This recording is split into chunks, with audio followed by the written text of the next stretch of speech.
If you're new here, this is a 16-part series on coercive control and psychological abuse. We're going to talk about tactic number 3, inappropriate restrictions. To watch my videos on tactic number 1 and number 2, go ahead and click the link and watch the rest of this playlist. If you would like to read the articles in their entirety, also go to the link in my bio and click on coercive control there, and you can see all of the articles that I am referring to. Let's hop into tactic number 3. Inappropriate restrictions is number 3 on the wheel of power and control, as seen here by Dr. Claire Murphy.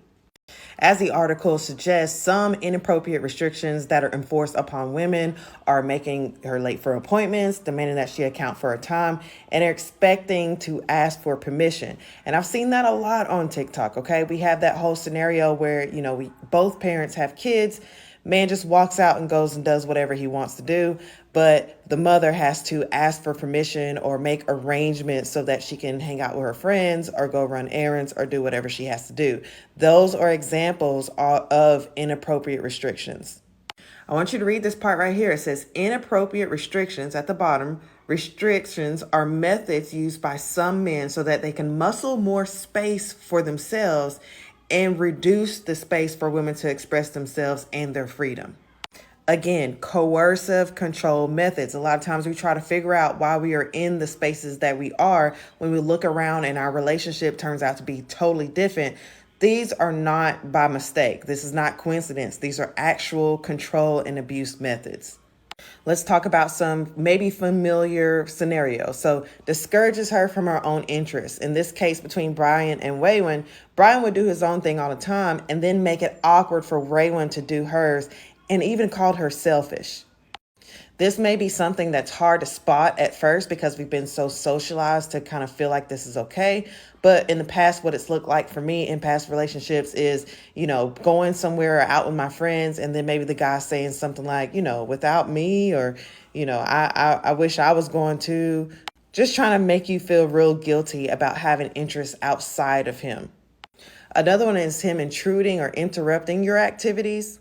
For Elizabeth in the article, this is how this would happen. Her husband refused to keep a key on him for just really random reasons. He said stuff like, I don't like keys jangling around in my pocket, what if I lose it? But he also expected Elizabeth to carry a key and to be the one who let him in every single day. So she could not plan anything unless it was around him being let into the house because he refused to carry keys.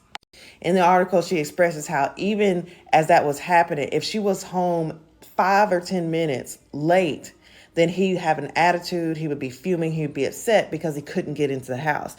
But here it is a grown man refusing to keep a key to her house. That is a control tactic. Here's another one that is common, demands that she account for her time. This looks like your partner, adding up, hey, it only takes 15 minutes to go here and another 45 minutes to go there. So you should be back from this errand in 2 hours. It is a control tactic. Your partner clocking your time is not something that is loving or even for protection. It is a control tactic. Here's another one that's common, attempts at restricting her potential. This looks like him not allowing you to go to school or trying to discourage you. I know in my past, I've been in school and I had a partner who literally would pick a fight or stay out all night to make me feel some type of way every time I had a test. Here's another one that I would like to break down a bit further, discourages or refuses to let her work. This is one of the reasons why I say that I don't really believe in women having to work outside of the home, because the cards are not stacked in our favor here, and it's very easy to fall into this situation. If you choose to be a stay-at-home mom, that's great, but it should not be stacked to the point where, if you go to work, you can't afford childcare because you're the only one who's shouldering that burden. It can look like when the kids get sick, you're the only one that has to take off from work, putting your job at jeopardy, forcing you to make decisions where you have to lose your job or find another job or decide that you can't work. Discouraging or refusing to let you for work should be seen as a control tactic. It is not something that is set up for your benefit. It is a method of control. Here's one that I've experienced in the past, restricts car use. Sally says Dylan monopolized the car use and returned it empty of gas. And when Sally had to go on appointments, she couldn't make it because he also controlled the finances as well. So she couldn't purchase gas to use the car.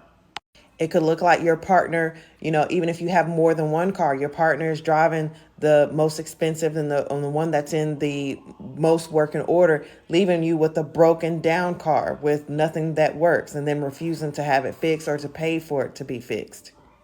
If these types of things are something that you have experienced in the past, leave your thoughts in the comments. Follow me for more of these tactic reviews on coercive control and psychological abuse.